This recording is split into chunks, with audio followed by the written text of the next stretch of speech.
Though the First Amendment to the Constitution declares a separation of church and state to ensure religious freedom, British Israelism created a framework of doctrine that was fully incompatible, but only as it suited the movement.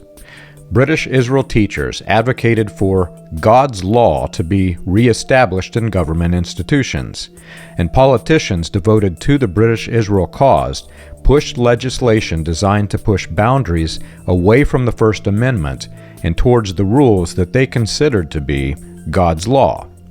This was especially the case as British Israel transitioned to Christian identity, and the civil rights movement was viewed by identity converts as a violation of God's law.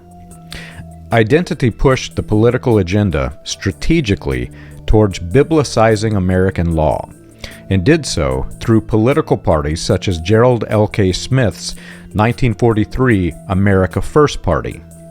Smith and others attempted to overthrow the sitting president, Franklin Roosevelt, claiming that he was an enemy from the evil bloodline to threaten the British Israel state that they were trying to establish. This led to the Great Sedition Trial of 1944. At the same time Smith launched the America First Party, British Israel leader Howard Rand published his Digest of Divine Law.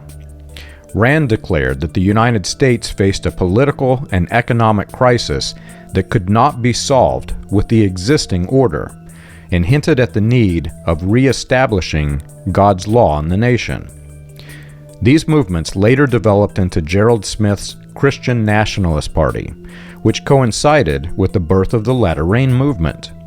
These movements later developed into Gerald Smith's Christian Nationalist Party, which coincided with the birth of the Latter Rain movement.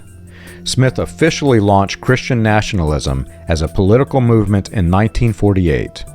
It should come as no surprise that Christian identity was a theme used throughout Latter Rain, and leaders such as George Houghton and William Branham pushed the two-seed identity doctrine.